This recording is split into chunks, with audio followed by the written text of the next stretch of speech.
and thank you for joining us on today's live Sunday service with me, Reverend Diana Marie. I'm a metaphysical minister. I teach spirituality. I help people heal. I do ministry healing if you need any.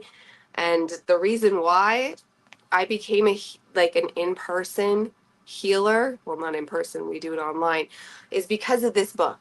It said you cannot teach or you cannot learn if you don't teach. So here I am. Today we're diving into lesson 6 of A Course in Miracles. One of the most profound books, as I say every time, to actually change the self. There's a lot of books out there that help us learn about the magical universe that we were not privy to, that school kept us from, that churches kept us from. The truth of our reality is huge and vast. It's way huger than even this book, but you can only get so far in the other learnings if you haven't worked on yourself. So I love learning about fairies and dragons and dimensions and the layers of our universe and quantum jumping and timeline shifting and all these fascinating things that are coming to us now. The sun's rays upgrading our DNA and the codes of our being that exist around us. Sound being an existing field that you can use with just your own voice to create literal miracles. All these things, fascinating, and my realm that I love to live in.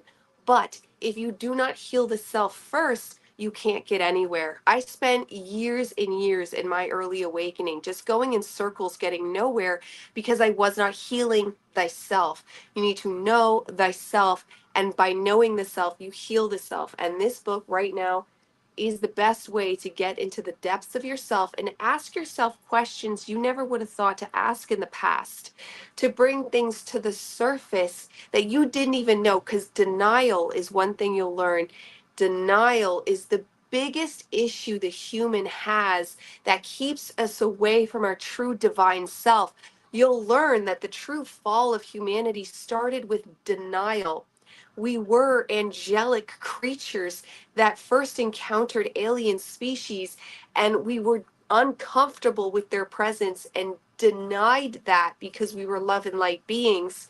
And that was the first thing that planted the seeds of us giving permission to everything bad that started to accumulate and more, because as frequency works, more and more and more and more, we hit kind of a huge negative point where finally it cracked through and it was past free will, and the divine is now shining down, helping us. It's been helping us now for a while, but this book is one of the ways the divine shined down to help us in. So let's dive in to lesson 6. I am upset because I see something that is not there. The exercises with this idea are very similar to the preceding ones. Again, it is necessary to name both the form of upset, anger, fear, worry, depression, and so on, and the perceived source very specifically for any application of the idea. For example, I am angry at my sister because I see something that is not there. I am worried about my brother because I see something that is not there. Today's idea is useful for application to anything that seems to upset you and can profitably be used throughout the day for that purpose. However, the 3 or 4 practice periods which are required should be preceded by a minute or so of mind searching, as before, and the application of the idea to each upsetting thought uncovered in the search. Again, if you resist applying the idea to some upsetting thoughts more than to others, remind yourself of the 2 cautious stated, sorry, I lost my place, 2 cautions stated in the previous lesson. There are no small upsets. They are all equally disturbing to my peace of mind, and I cannot keep this form of upset and let the others go. Sorry, let me just bring it closer. I have bad eyes. For the purposes of these exercises, then, I will regard them all as the same. So it's the same as what we did last time. It's been a while since we did a live because of Christmas. And honestly, I get camera shy in the winter. It's the weirdest thing.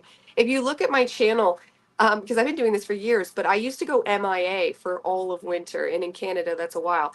Because I get weirdly camera shy in the winter. But you know what? I've been doing this long enough. I can be here nervous. And as you can see, I was nervously reading. but the writing's very tiny in my defense.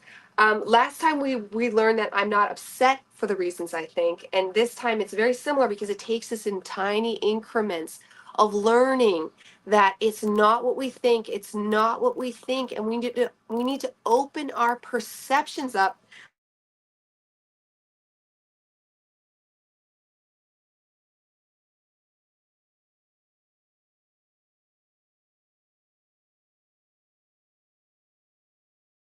I'm black and okay.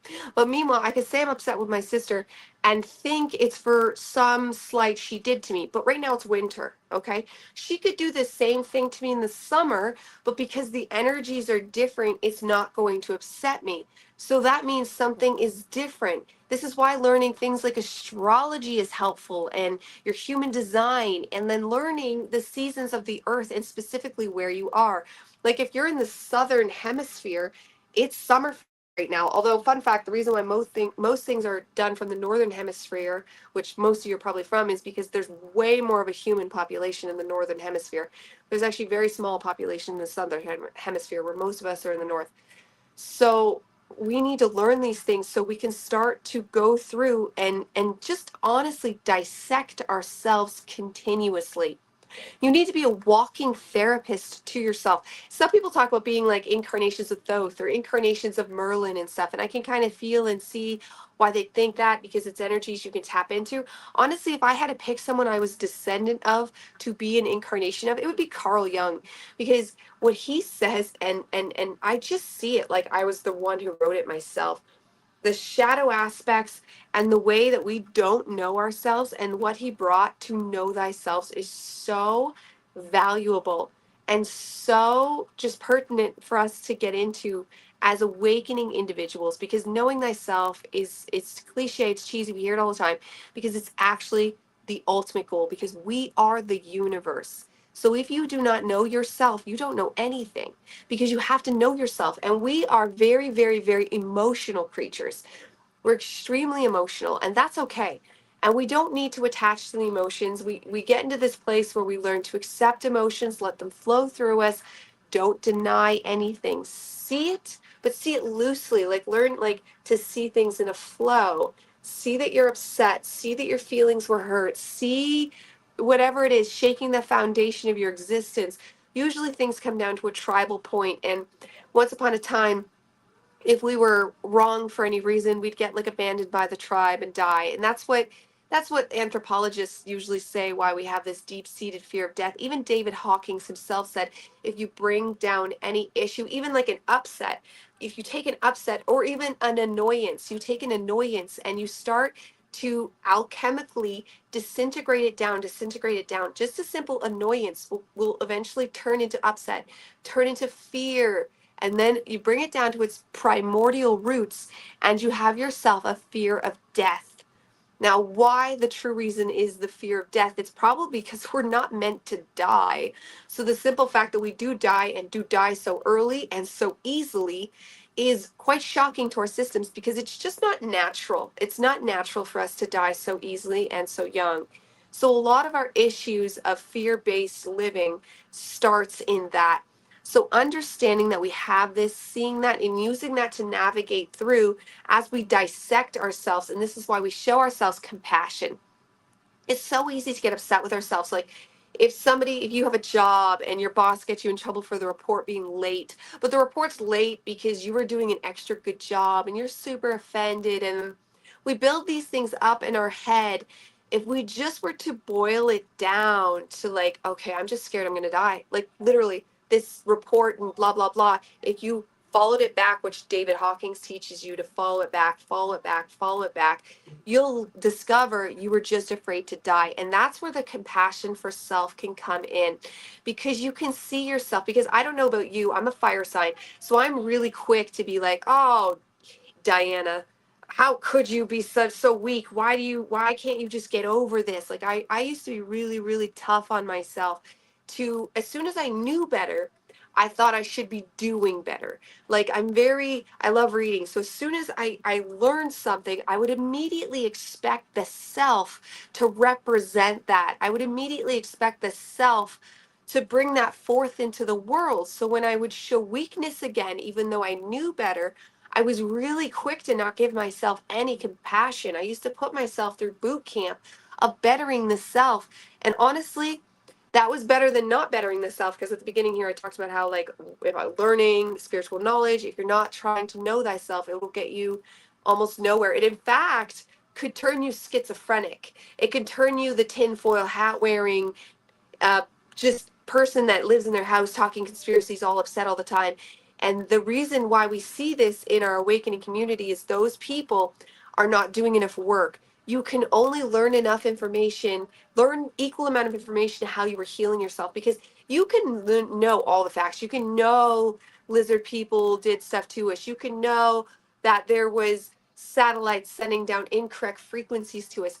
Sound was being permeated into our being to alter us for the worse. You can know all of this, but still be okay with it when you are aligned in thyself, because we know timeline shifting, we know all these things. So when we are aligned in the self, we can trust that we're going to go to a higher timeline. Aiming our intentions is extremely, extremely vital. But you can aim your intentions all you want, but if the lived experience of compassion for the self, of seeing truth in your perceptions, of seeing not truths in your perceptions, of realizing a lot of the things you think are not true. Like in the first couple lessons, they seem silly. Like, that door is not what I think it is. That window is not what I think it is. It can seem really silly, but as the lessons build, you realize they're building to try to train you into questioning everything you think you know. Because everything you think you know is different. It doesn't mean you're completely wrong, and it doesn't mean you're dumb in any kind of way. It simply means that the human is far more complicated than we've been raised to believe, trained to believe, schooled to believe. When we were more complicated 100 years ago than we even knew, even to today. Like, even today, if we were to go, like, if we were the same self 100 years ago, we were more complicated than we realized. Except today, in this fast ascending world, my goodness, we change every single day. The codes coming down from us from the sun, the fact that the negative satellites and the moon and all that have been altered for our benefit.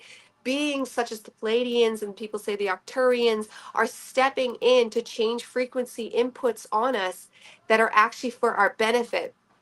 The Pleiadians say the ozone thinning was actually for our benefit. It was to get the rays through. Think about it. We know radiation mutates stuff. So they try to fearmonger us on the sun mutating us negatively, and skin cancer and all. No, skin cancer started rising because of sunscreen, and the statistics prove that. They were trying to stop us from going into the sun, and the thinning of the ozone layer was to bring us down those codes. Sun gazing with your eyes is changing. They're going to change our eyes as well. Some people say they can fortune tell in the eyes, and that's going to become a lived reality. We're going to be able to see all 12 zones of our DNA strands, 12 zones of the zodiac in our eyes as well. Our eyes are extremely powerful for pulling in codes. This doesn't mean you should look at the sun for an hour. I keep it to a few seconds because you want to be careful. At sunrise and sunset, there is very limited UV rays for harm, so you can look way longer. But I give it a couple second bursts anytime I see it, especially in the winter, and pull in those codes, and you can feel it. It's like powering down an energy shot. Like, you feel the energy rising because they're upgrading us with codes. And this is going back to our living in the Course in Miracles. Those codes that come into you, if they hit blocks of denials, of incorrect perceptions that you have on yourself, that's where you'll cause havoc, and that's where you'll get schizophrenic like symptoms, where you're all, you get a little. I've done it to myself many times. I used to throw myself into cognitive dissonance on purpose, because once I got myself out of it, I'd be super upgraded. But I have learned I don't need to throw myself into cognitive dissonance. I can do the same amount of looking at the sun and grounding and all the same spiritual work without the dissonance, because I find places of denial. I've learned that those type of symptoms of just any kind of wiry, stringy, which you see a lot in the spiritual community, It's because you're hitting denials, because you're trying to do the work. You're trying to let the codes in. So you're better than the sheeple. This is not a put down. You're doing great, fantastic work. But I find a lot of people find themselves going in circles, or they find themselves hitting very painful walls, very painful blocks, where you find, and I've seen people like all of a sudden thinking they're very upset about what's happening in society. It's never about what's happening in society, as within, so without. So if you're seeing something on the outside, and even though you can see it chaotic right now, like Hollywood burning down, oh, that's awful and that's very tragic, and I hope everyone gets out safely. But at the same time, what is happening there? The evil is being burned up. So you can see the positive at the end of that when you are properly aligned. It doesn't mean we always allow sadness. Sadness is not a block. Sadness is not wrong. Sadness is something you just allow. Allow it. Your process, toning, chanting, just letting yourself make visceral sounds of just like you've heard animals and they're like just awful, ridiculous sounds, but like get yourself into a guttural place and just really feel that. And then any kind of you can't probably feel the vibration, but I feel the vibration when get in yourself into a sound. Doesn't have to sound pretty. You want to feel the vibration, the sound you're making. These are the kinds of things that help you through blocks. Healers, if you do any healing work, this is a trick if you feel a block on your client when you're touching their aura or going through it, however you do your energy work, just all of a sudden let out the sound and kind of really open the mind to let the sound be of source. Like, don't try to make it sound pretty. Don't try to figure out what it is. Don't try to give it a tone or a tune or anything like that. Just let it come and come out. And if you're like me, sometimes I find myself will automatically, my mind will get involved and it'll become a tone in a song that I already know. And that's where I kind of try to come back to an intuitive space and let it just naturally happen. Because these are tools and tricks, which is what I'm all about, to heal the self. Because you could be doing so many things, reading so many books, and I've always found like it'll just be like one tip, one trick that I hear from someone or read in a book that will be like, oh my God, and it will make the world of difference in speeding up healing. The energies are here and they want us to speed up. We are in an evolutionary period of speeding up healing. That's what I'm all about, transcending ascension. Literally here to help you transcend ascension better, faster, easier. Because I went through like the falling on your knees, screaming and crying, thinking I was going to die. It was so painful to now it's not like I don't hit blocks or find blocks anymore, but I know how to do it. And it's almost like everyone thinks about writing a book, and I wrote a children's book because that was easy. But I've tried writing an adult book on this, and it just sometimes goes beyond words. And I find it easier to tell you because you can see my hands. I'm very Italian, but it's because the hands are doing something. They are helping bring through the transmission to you in what is coming through to say, because we're all transmitters, all of us. We are all beacons, and we are all sending this, we're all satellites shooting this information to each other to helping each other upgrade. The same thing can work in the sheeple people, how they can help each other downgrade. This is why you really, and you hear it all the time, want to watch who you hang out with, because it can be dangerous. Water is another friend you can have, because you can program the water simply telling it I love you. I'm always putting tinctures in my water, and it will upgrade and heal you, and removing parasites, which I just posted a video on that yesterday. I didn't tell you how to do it because there's tons of information, but quick tips is pumpkin seeds, papaya seeds, and cut out all sugar. It's its fuel source. Since Christmas, or shortly after Christmas, I have cut out sugar. So, and that was one of those things, be careful what you wish for, because the divine made me extremely, extremely, extremely, extremely sick. Extremely sick. I didn't think I was going to make it there for a minute, but I did. I'm dramatic, but I did make it, and since then I have just stopped sugar completely, because I've cut out addictive things. Like, if you know my story, I used to drink years and years and years ago, not like an alcoholic, but I was like, when you go to university or college, you're told to party and drink, and that just becomes your lifestyle, and then you hit a wall and you're like, that's not working. Well, you should never drink. You should never drink. Alcohol is mostly pure sugar, and my sugar addiction actually came when I quit drinking. And then it made me realize I was never actually addicted to alcohol or into alcohol. It was sugar. It was always sugar, because I was a wino, and it's filled with sugar. So from then on, I became really into sugar. And even the last few years, it was healthy sugar. I was cane sugar, organic cane sugar, and all these different things. But no, it's no sugar. Absolutely none, except fruit. God sugar, like what God makes in fruit, is fine, except you want to watch juices because it's too much of a punch. You actually want to eat the apple, not drink apple juice, because your body knows how to process that better than just straight up drinking a glass of apple juice, because that's gonna again fire up your systems and cause imbalances. And since I quit sugar, fun fact, it's been weeks now, all of January, I have not, or shortly after, sorry, I have not drank coffee. And I've quit coffee before, but it was always a struggle. This time it wasn't a struggle. It's almost like the sugar in the coffee, the stimulants went hand in hand. And these are all things we want to work on with ourselves in balance again, not with shaming the self, but with finding a way. I mean, I prayed for help and the divine sent it. It was quite painful. So this is why you want to be careful what you wish for.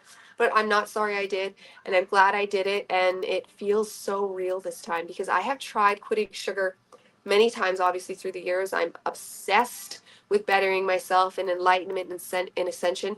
So I know sugar had to go, but I kept trying, and I'd go weeks, and it'd be very painful, but eventually it would pull me back. This time, it's like when I quit drinking, it's so done, and I'm disgusted with the thought of it. I couldn't even do it if I wanted to without being like, ugh.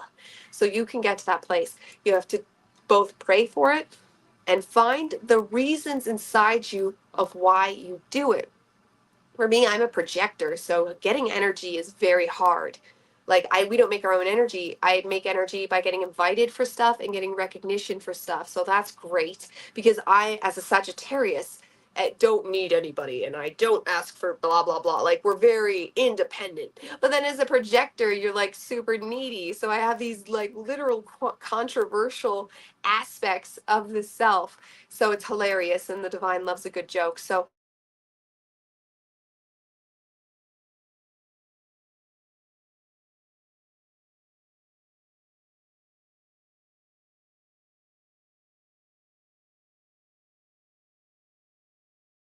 again. Oh, good. Okay, so in the microcosm can teach you the macrocosm. So all these different things that I talk about that you might not see the point in, they sound silly. To me, and you'll have your own versions in your life, they teach you the bigger, more profound issues because this self filled with parasites, like we talked about, parasite cleansing, think about it, parasites. What does Earth have a problem with? Reptilian and other entity parasites, Anunnaki, all those fun characters we've heard of. I know them as the warriors, the fire dragons, although they weren't all evil, and the dark wizards. So I posted that creation story on my YouTube. It's all black, so you just kind of have to listen to it. But my goodness, that is the one. That is the one because the Anunnaki slave race story never sat with me. That was like, I get things have been tinkered with and done to us to keep us down, but are we a pure slave race? Absolutely not. This is the most inventive creature you could ever imagine. And anytime we think or imagine or even speak to like these higher beings, they are group consciousnesses. We don't see anything much more amazing than us except for fairies and all that stuff, but then they're very limited and simple. Like the human itself is one of the most miraculous creatures ever created. So why would a race create us to be their slave?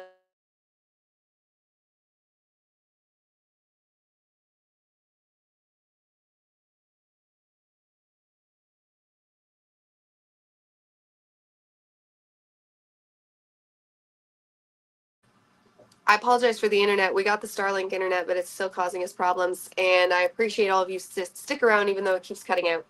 So we are beautiful creator beings and we are filled with such power. So I'll round this down today by bringing us back to our main point of your perceptions. Let your ego feel the hit. Like I've gotten to a point, and I'm not bragging, but my ego is so laid down that anytime I find stuff, it's almost on board like the little dog. I always think of it as like the little dog wagging its tail. And I once heard someone say, think of your ego as a dog. Give it a personality. Mine was a Pomeranian. Think of your ego as a dog and then see it as such, and it allows you to have compassion for it. But my ego, even though it like might go somewhere incorrect at a time, if my will corrects it, it's happy and wags its little tail. Okay, it's happy to follow now. It's really laid down fighting me, which is fantastic. And it might be that way for everybody because it simply might be the energies. Sometimes we just need to wake up to see that the problem's already gone, because our mind will think that the problem is still there, but it's not. And then when you actually look, you realize the same drive and the same push that used to push you to do stuff isn't even there anymore. You can easier step away or see your problems clearly. So start by just your perceptions. Every little thing, especially with negative emotions, it's made far more clear. And then use the David Hawking method of taking it back and realizing you're just afraid to die, and that's okay. And then have compassion for the self. And that's where you allow the sadness and the grief for whatever you want to cry about, for what's been done to humanity, for what's been done to you specifically. Crying is very healing. Matthias de Stefano taught me to lick your tears. There's codes in the salty water, and in pagan Wiccan traditions of salt water. We all know salt water is absolutely amazing. You can use it to protect your house. Jars of salt water, fantastic. Imbue it with the intention of protection or whatever you want, but protection, because salt's already, for protection. So that's fantastic. So your tears, lick them up. They have whatever you're crying about. You will lick up codes to heal it. He says that's why we cry. And I have found deep truth in it. I've been doing it for years, and I have found it truly helps if it's psychosomatic or if it's real. I love it. So lick your salty tears. Try to find a way to get yourself to cry. Onions actually can help you cry if you're not a crier. I'm not a crier. So onions can really help you cry as well, because you just need to have tears flood. Tears are very, very, very, very cleansing for the body. So allow that. Don't rub your face when you're crying, though. That ages you. I'm very against aging. So just let the tears flow and gently tap them away and lick them up. You only need to lick one or two, and the code is already inside you. And we're going to look at our perceptions, and we're going to look with new lenses, because that's how we timeline shift. That's how we quantum leap. If we all of a sudden see one issue and change it to another, like my internet going out, I could be really mad that I bought this expensive internet and it's not working and blah, blah, blah, right? I think it's working better, but still, I could make up a blah, blah, blah. Or I could say, okay, I'm in a blackout. I can take a deep breath and I can recenter, and I can be very extra grateful for all of you that have stuck around, even though it goes black sometimes. So we can, and that right there takes to a positive. This is a negative timeline, whoop, or this is the positive timeline. And you always are choosing your moment. So in your perceptions, look at them. There could be so many different things when something happens, especially if you're not used to this. So your sister sasses off to you. Whoa. Instantly your instinct is to be mad at her and say the things you usually say, oh, this is just like last time, blah, blah, blah, blah, blah. Or take a step back. Look at her. She has these different things going on. Okay, we're good. We don't want to widen it out. We want to expand it. And just to see wider and wider and wider, because as we expand our perceptions, we might find 20 reasons why she did what she did, and 50 reasons why we feel what we feel. A lot of people talk about writing stuff out. I'm not actually big at handwriting stuff out. I don't know if it's just my millennial laziness or what. I do it. I have journals everywhere, but I don't as much as they say we should.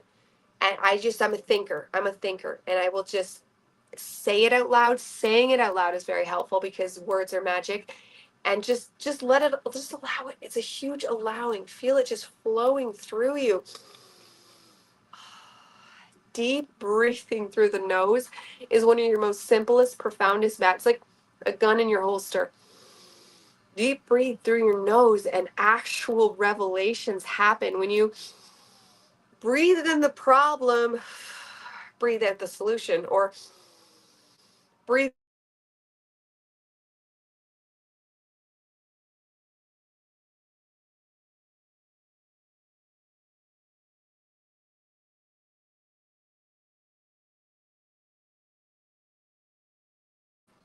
And so key. So look at your perceptions, breathe through them, think through them, find as many of them as you possibly can, while letting them all fall and end in love and compassion. Okay? So deep love to all of you as we transcend this ascension. 2025 is no joke. And this is where you anchor in the future that you want to have in that 2027, where the actual great reveal will be different for what timeline you chose. So choose wisely. That's what I'm obsessed with, choosing highest as possible. And 2025 is going to be a really big choice point. I don't know if we're just going to sit around 2026, but 2025 huge, and we feel it. We feel it. It's always alive. There's never a down day. It's always extremely, extremely active right now. So God bless, divine blessings. Just come on. You know you're God. That's why we're here. You're divine. You're God. Live as your God. Okay? I love you all. Goodbye for now.